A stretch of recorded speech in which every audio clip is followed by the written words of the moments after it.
Good morning. मैं मोहित कटारिया स्वागत करता हूं आपके अपने यूट्यूब चैनल न्यू फिजिक्स पर। प्यारे बच्चों, कक्षा 12 का हम भौतिक विज्ञान में अध्ययन कर रहे थे, तो हमने आपको फर्स्ट और थर्ड चैप्टर कंप्लीट करा दिया था न्यूमेरिकल सहित। उसके हमने बहुविकल्प न्यूमेरिकल सब चीज़ आपको करा दी थी। अब हम शुरुआत करेंगे आज अपने नए चैप्टर लेसन नंबर 2 से, जो मैंने आपका छुड़वा दिया था, क्योंकि ये थोड़ा अलग चैप्टर है।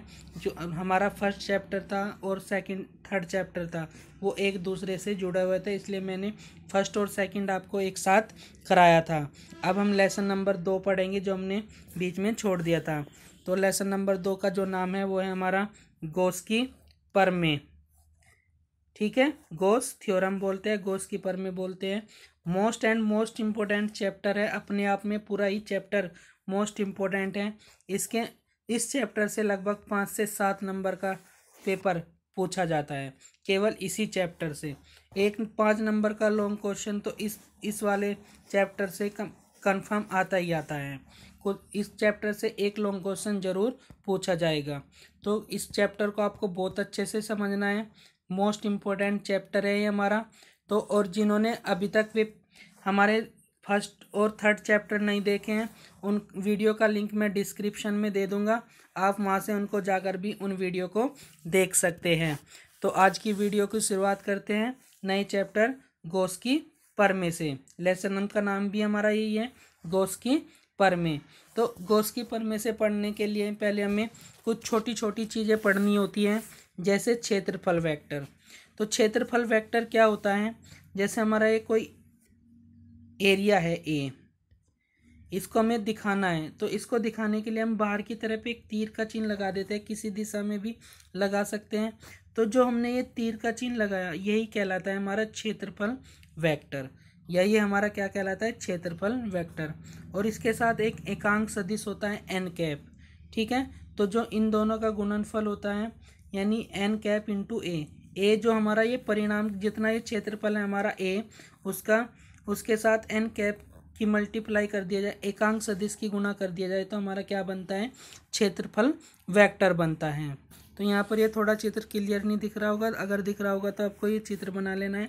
परिभाषा पढ़ते क्या है? किसी समतलीय क्षेत्रफल ए में परिणाम के साथ साथ दिशा भी होती है। यानी कोई क्षेत्रफल होगा तो उसके में परिणाम के साथ साथ क्या होगी? दिशा भी होगी। क्षेत्रफल बाहर की ओर को खींचे गए अभिलंब की दिशा है, और जो वो दिशा होगी वो कहाँ होगी? बाहर की ओर खींचे गए अभिलंब की। ऐसे भी हो सकती है, ऐसे भी हो सकती है, नीचे की तरफ भी हो सकती है, ऐसे। ठीक है, अतः क्षेत्रफल ए को इस प्रकार बाहर की ओर खींच गए अभिलंब के अनुदेश एक वेक्टर ए कैप से निरूपित करते हैं। और जो बाहर की ओर हम ये वेक्टर खींचेंगे उसे किससे निरूपित करेंगे? ए वेक्टर से निरूपित करते हैं। और उसका मान होता है ए वेक्टर बराबर एन कैप इंटू ए, जहाँ एन कैप एक क्या है? सदिश है, और ए वेक्टर सदिश क्षेत्रफल वेक्टर कहलाता है। और ये क्या है? परिणाम है उसका कि कितने का वो क्षेत्रफल था। 5 सेंटीमीटर स्क्वायर का था, 3 सेंटीमीटर स्क्वायर। तो ए तो वो होता है हमारा अदिश राशि। ठीक है, वेक्टर नहीं, अदिश राशि, परिमाण बोलते हैं जिसको हम। ठीक है, तो ये हमारा होता है क्षेत्रफल वेक्टर, इस तरह से बाहर की तरफ जो हम खींचेंगे। उसके बाद एक नई डेफिनेशन आती है कोण। कोण क्या होता है? किसी वृत्त के चाप द्वारा केंद्र पर अंतरित कोण ही समतलीय कोण कहलाता है।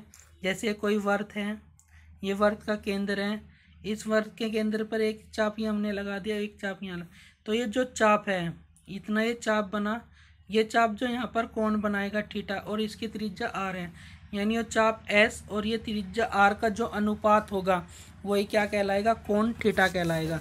तो किसी वृत्त के चाप द्वारा केंद्र पर अंतरित कोण को समतलीय कोण कहते हैं। यानी समतलीय कोण बराबर चाप की लंबाई बटे त्रिज्या। चाप की लंबाई कितनी है? एस, और त्रिज्या कितनी है? तो थीटा बराबर क्या हो जाएगा? थीटा बराबर हो जाएगा एस अपॉन आर, यानी चाप बटे त्रिज्या। तो क्या मिल जाएगा हमें? कोण मिल जाएगा। और इसका मात्रक होता है रेडियन। ठीक है, और ये हमारे पूरक राशि होती है। कैसी राशि होती है हमारी? ये पूरक राशि होती है। इसको आपको ध्यान रखना है कि पूरक राशि होती है कौन? कोण, और उसका मात्रक होता है रेडियन, और इसके मात्रक को हम बोलते हैं पूरक मात्रक। पूरक राशि का मात्रक क्या हो जाएगा? पूरक मात्रक हो जाएगा। तो कोण का मात्रक क्या होता है? रेडियन। ठीक है, ये ध्यान रखेंगे। यहाँ से कभी कभी एक रेडियन की परिभाषा पूछ लेता है तो हम क्या करेंगे, एल बराबर आर कर देंगे। तो जब एल बराबर एस बराबर एस कर लेना, इसको एस बराबर क्या कर देंगे, आर कर देंगे, तो थीटा का मान कितना आ जाएगा, 1 रेडियन। क्योंकि एस बटे एस क्या होगा, कट जाएगा, तो कितना बचेगा, 1, तो थीटा का मान कितना आ जाएगा, 1 रेडियन।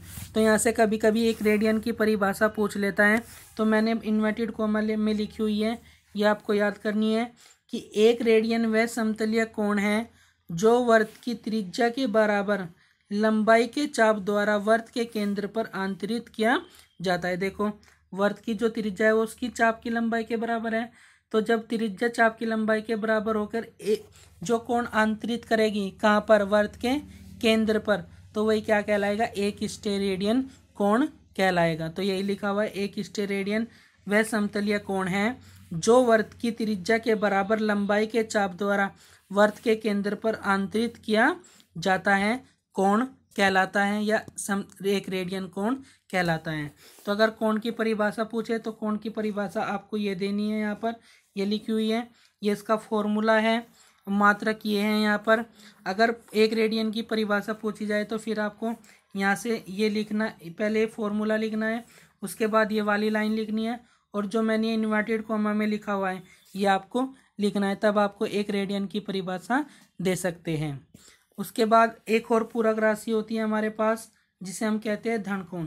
हमारे पास 7 तो मूल राशियाँ होती है, मैं आपको बता दूं जानकारी के लिए, और 2 हमारे पास पूरक राशि होती है। कुल मिलाकर हमारे पास 9 राशियाँ होती हैं। ठीक है, और 9 राशियों के 9 ही मात्रक होते हैं। तो 7 तो हमारे पास मूल राशि होती है, 9 क्या होते हैं, पूरक होते हैं, और कुल राशि कितनी हो जाएगी, 9 हो जाएगी। तो इसमें से जो पूरक होते हैं वे हमारे कोण एक तो होता है कोण और एक होता है घन कोण। तो ये हमारी दोनों पूरक राशियाँ होती है, इनके मात्रक भी पूरक मात्रक कहलाते हैं। कोण का मात्रक होता है रेडियन और धन कोण का मात्रक होता है स्टेरेडियन। तो ये आप लोगों को अपनी जानकारी के लिए बातें याद रखनी है।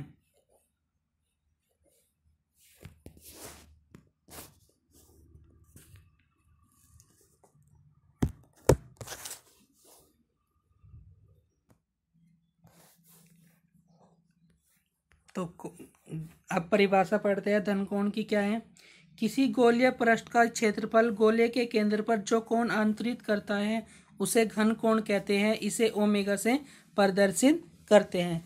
तो क्या परिभाषा है, जैसे हमारे पास क्या है, एक गोला है, ये इसका केंद्र है और इसका क्षेत्रफल होगा गोले का।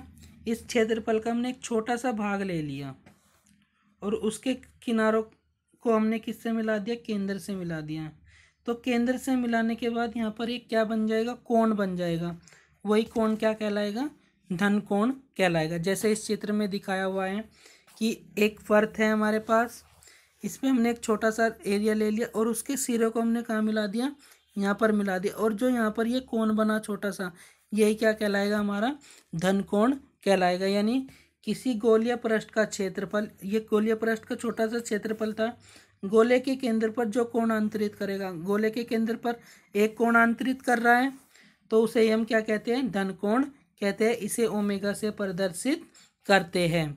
ठीक है, तो ये होता है धन कोण, यानी जो क्षेत्रफल गोले के केंद्र पर क्या बनाएगा, कोण बनाएगा, वही क्या कहलाएगा, घन कोण कहलाएगा। इंग्लिश में इसको कहते हैं सॉलिड एंगल, और ओमेगा से इसको प्रदर्शित करते हैं, और इसका मात्रक होता है स्टेरेडियन।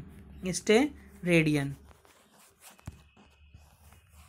माना किसी गोले का केंद्र O है, वह त्रिज्या R है, हम इसके पृष्ठ पर एक क्षेत्रफल अवयव पर विचार करते हैं, यानी एक छोटा सा क्षेत्रफल हम ले लेते हैं जिसे हम क्षेत्रफल अवयव कहेंगे। ये वर्ड इसमें बार बार आएगा, तो इसको आप ध्यान से पढ़ना। क्षेत्रफल अवयव की हम बात करेंगे तो यानी कोई बड़ा क्षेत्रफल होगा, उस क्षेत्रफल में से अगर हम छोटा सा भाग ले लेंगे तो वही क्या कहलाएगा, क्षेत्रफल अवयव कहलाएगा। तो इस चीज़ को आप नोट कर लेना कि क्षेत्रफल अवयव क्या होगा, एक छोटा सा भाग होगा बड़े क्षेत्रफल का। तो यही कहा गया है कि किसी गोले के केंद्र O है, उसकी त्रिज्या R है, हम उसके इस पृष्ठ पर एक क्षेत्रफल अवयव पर विचार करते हैं। यदि इस क्षेत्रफल अवयव की परिसीमा पर स्थित बिंदु को गोले के केंद्र O से मिलाए तो इस पर खींची गई रेखाएं केंद्र O पर एक कोण आंतरित करती है जिसे हम घनकोण डी ओमेगा कहते हैं। गोलीय क्षेत्रफल डीए त्रिज्या ए के वर्ग स्क्वायर के अनुक्रमानुपाती होता है।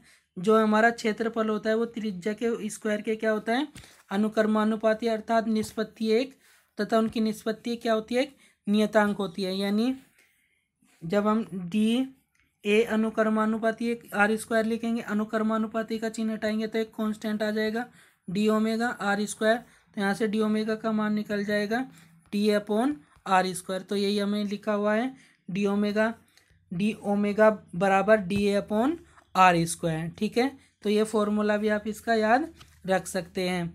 घनकोण का मात्रक स्टेरेडियन होता है। यहाँ से भी कभी कभी एक स्टेरेडियन की परिभाषा पूछ लेता है। तो हमने क्या किया, जैसे हमने रेडियन की परिभाषा दी थी वैसे ही हम स्टेरेडियन की भी परिभाषा दे सकते हैं। तो हमें क्या करना है, डी ए बराबर मानना है आर स्क्वायर। तो और ये मान यहाँ पर रख देंगे तो डी ओमेगा बराबर कितना आ जाएगा, 1 का, क्योंकि आर स्क्वायर से आर स्क्वायर क्या हो जाएगा, कैंसिल हो जाएगा। तो एक स्टेरेडियन वह धनकोण है जो किसी गोले के पृष्ठ पर एक भाग द्वारा जिसका क्षेत्रफल गोले की त्रिज्या के वर्ग के बराबर है गोले के केंद्र पर अंतरित किया जाता है। यानी जिसका क्षेत्रफल किसके बराबर है, उसकी त्रिज्या के वर्ग के बराबर है, और वो क्या करता है, गोले के केंद्र पर एक कोण अंतरित करता है, वही क्या कहलाता है, एक स्टेरेडियन कोण घनकोण कहलाता है। तो ये आप परिभाषा दे सकते हैं, सेम उसी तरह की परिभाषा है जैसे हमने रेडियन की परिभाषा दी थी। अगर हम कहें कि गोले का संपूर्ण पृष्ठ कितना होता है, ए बराबर 4 पाई आर स्क्वायर, ए बराबर 4 पाई स्क्वायर, अतः संपूर्ण पृष्ठ द्वारा गोले के केंद्र पर आंतरित कोण। अगर हम पहले तो हमने छोटे से भाग द्वारा निकाला था, अंत कोण कितना निकला था, डी ओमेगा बराबर डी अपॉन आर स्क्वायर, यानी छोटे से क्षेत्रफल द्वारा बना कोण डी ओमेगा छोटा ही होगा, डी का मीनिंग होता है स्मॉल। तो डी छोटे क्षेत्रफल द्वारा छोटा बना कोण डी ओमेगा कितना था, डी अपॉन आर। अगर मैं पूरे क्षेत्रफल द्वारा निकालूं, इस पूरे के क्षेत्रफल द्वारा, तो मुझे इसका समाकलन करना पड़ेगा। तो वही, तो हमने इसका समाकलन कर दिया, तो इसका डी ओमेगा का तो कितना हो जाएगा, omega R square as it is रहेगा क्योंकि कांस्टेंट है, और इस डी का क्या हो जाएगा ए, और ए का मान कितना निकल के आएगा 4 पाई स्क्वायर। तो हमने ए का मान कितना रख दिया 4 पाई आर, आर स्क्वायर से आर स्क्वायर, तो ओमेगा का मान कितना आ गया 4 पाई। यानी एक पूरा क्षेत्रफल जो केंद्र पर कोण आंतरित करेगा वो 4 पाई गुना आंतरित करेगा, यानी 4 गुना 180 इतना कोण इसने स्टेरेडियन कोण आंतरित करेगा। तो इसको आपको ध्यान रखना है, यह मान भी आपको क्या करना है, याद करना है। ओमेगा बराबर 4 पाई होता है। यदि क्षेत्रफल वेक्टर थीटा कोण हो, अगर वो क्या करें, थीटा कोण बना ले, यानी क्षेत्रफल वेक्टर ये है और एक अंक सदिश है, तो इनके बीच में अगर वो थीटा कोण बना ले तो उसका फॉर्मूला होता है डी ओमेगा बराबर D A cos theta upon R square. तो ये कुछ इंपॉर्टेंट परिभाषाएं थी, जैसे क्षेत्रफल वेक्टर की, कोण की और घन कोण की। यहाँ से जो अक्सर क्वेश्चन पूछे जाते हैं वो मात्रक पूछे जाते हैं कि कोण का क्या मात्रक होता है, घन कोण का क्या मात्रक होता है, एक स्टेरेडियन की क्या परिभाषा है और एक रेडियन की क्या परिभाषा है, और ओमेगा बराबर कितना होता है। तो यहाँ से बहुत सारे छोटे छोटे प्रश्न बनते हैं, इनको आप अच्छे से पढ़ लेंगे। तो आज की वीडियो में इतना ही है। थर्ड हमारा लेसन नंबर 2 था। पहले आप ये छोटी छोटी चीज़ें पढ़ेंगे, उसके बाद हम आगे आएंगे कि गॉस कीपर में क्या होती है, वो सब इस चैप्टर में आगे पढ़ते जाएंगे। आज की वीडियो में बस इतना ही। वीडियो अच्छी लगी तो वीडियो को लाइक करना, शेयर करना और कमेंट करना, और ज़्यादा से ज़्यादा अपने दोस्तों में भी इसको शेयर करना, जिससे उन बच्चों के पास भी ये वीडियो जा सके जो नहीं पढ़ पा रहे हैं, जिनके स्कूल में पढ़ाई नहीं चल पा रही है और उनको कोई सुविधा नहीं मिल पा रही है। तो आप उनके लोगों की हेल्प कर सकते हैं इस वीडियो को ज़्यादा से ज़्यादा शेयर करके। ठीक है, आज की वीडियो में बस इतना ही। इसको आप नोट कर लेंगे, हमारा लेसन नंबर 2 था, और अच्छे से इसको याद करेंगे। धन्यवाद।